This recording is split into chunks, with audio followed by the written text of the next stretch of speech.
we go. So, with that being said, first things first, do you feel like there's a difference between being a genuinely nice person and exhibiting behaviors like for neediness or validation? Like, do you feel like it makes a difference?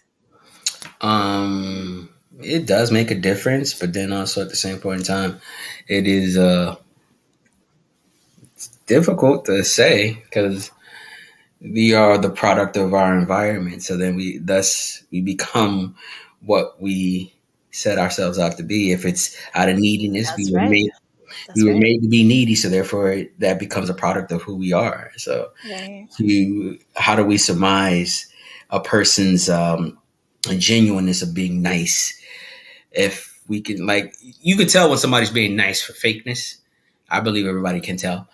There's a strong aura to that because some people just don't have it. And then you can tell when somebody's being genuinely nice because they're genuinely a nice person in some cases. Well, and I think there's a difference because there are some people who are nice people because they feel like that's what they're supposed to be, Yeah. not because that's their character. Like, my beliefs tell me that I'm supposed to do these things, check these boxes, and be a nice person. Because I know people like that. That, not to say that they're not nice people, but the nice things that they do aren't necessarily because they genuinely want to help, but because that's what they've been told they're supposed to do, and they've been doing it for so long that at this point it's like a habit. I have this habit of swooping in and being nice to people and helping people and doing all the things regardless of whether I want to do it or not. Yeah. It's sad. It's a sad life. And when we're also, and to also clear it up, when we say nice guys finish line, we don't mean just sexually, just nice guys. The gender basic, we just in general, that's the term. Oh, yes. Yeah. That's the term that's been used. So before anyone gets on the high horse of being like, what about women? Listen, We're referring to nice people. in Nice general, people finish if, last. you, if you're one of those people that are like him, her, all of that, there you go. There's your clarification. But Nice people. the terminology in itself, do nice guys finish last, is what we're on today. And to further answer the question, it is, I mean, like, so what if they are like that? So what would that be a big problem? I think it has a potential to be. So, like, if you're in Yeah. a relationship with Yeah. somebody who is not genuinely a nice person, but has learned to be a nice person, like we mentioned, I feel like the struggle that comes into play with that is that they're always doing for other people. It's like robotic. I'm doing all of these things. I'm checking all of these boxes, but there's no emotional connection behind it. It's just task completion, task completion. So, one of the things that comes up with that is this idea that they get so consumed with helping other people, with completing these tasks, with going through the motions, that they're not actually cultivating a relationship with their actual partner. I can see how that works out. Definitely, I agree. You got nice people being nice just for the sake of being nice and not being authentically nice. Now that is a strong catch-22 in that situation because, like you said, what happens? My thing is what happens when they're no longer nice. How do you deal with that? How do you process and formulate that? And not only the person on the receiving end of it, but then Right. the person that's also making that shift and that dynamic change. I don't know if there is a necessarily a no longer nice. I think it from that place, because it's not a genuine niceness, there's like a neutrality. So, like, if I'm not nice, if I'm not in service to all these other people, I'm just neutral.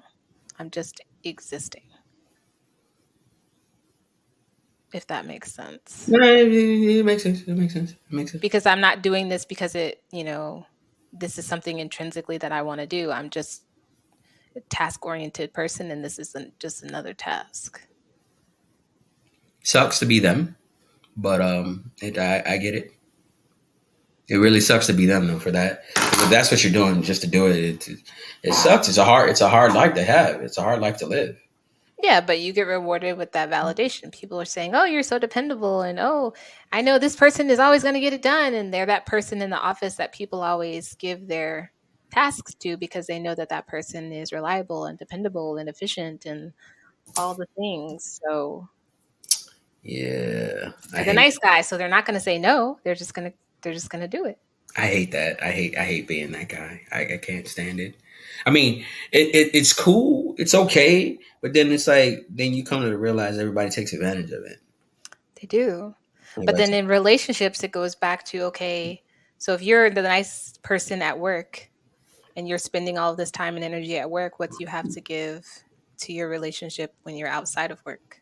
some people find it more gratifying to be at a work.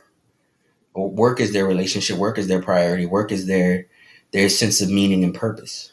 Right. And everything else after that is robotics, where they're being nice and they're being tolerable to everyone Right. else and other people. But that's because at work, there's that sense of validation. Everything that I do, there's a reward for it, whether it's because I'm getting paid, whether it's because my colleagues are recognizing me because I'm doing the work that they don't want to do, or there's like an automatic reward to it at work. Yep. Yeah.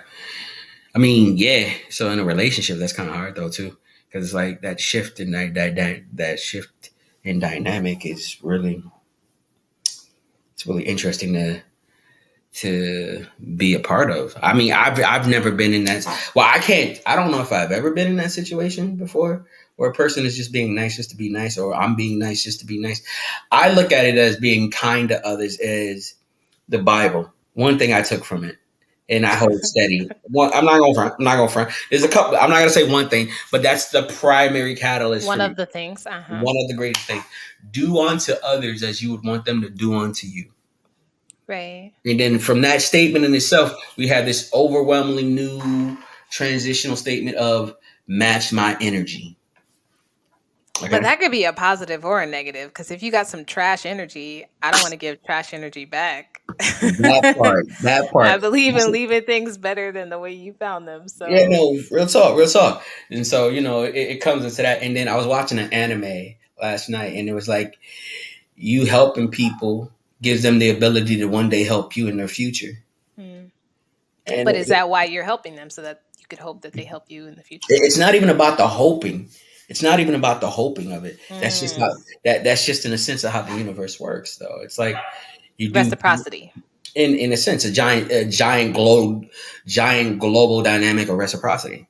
It's Mm. like it goes without saying because it's true though. It's like in your lowest, maybe darkest, maybe weakest moments of time, you will not come to the term of realizing that you needed help, but that one individual out of nowhere sets things in motion that become a domino effect that somehow, some way benefit you.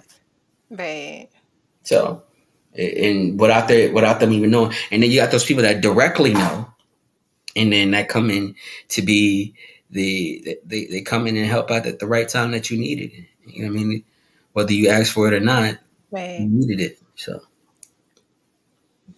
it's sad. It's the nice guy finish last scenario is it's more so in the not only the work, but then in the relationship where you feel like you're nice to people and you're good to them, and it's like you expect, and without knowing, you're automatically expecting somebody to give you their heart, to give you their love, to give you their loyalty, to give you their trust and Mm. everything, all because you treat them nice, all because you're nice to them.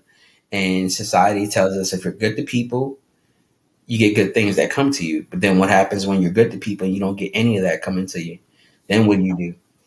And I think that's part of the struggle of being a nice person. I have this person in my life who is an absolutely amazing human being, but unfortunately, people don't see that.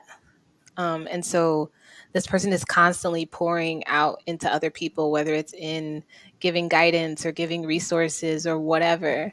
And people just take it and they're gone.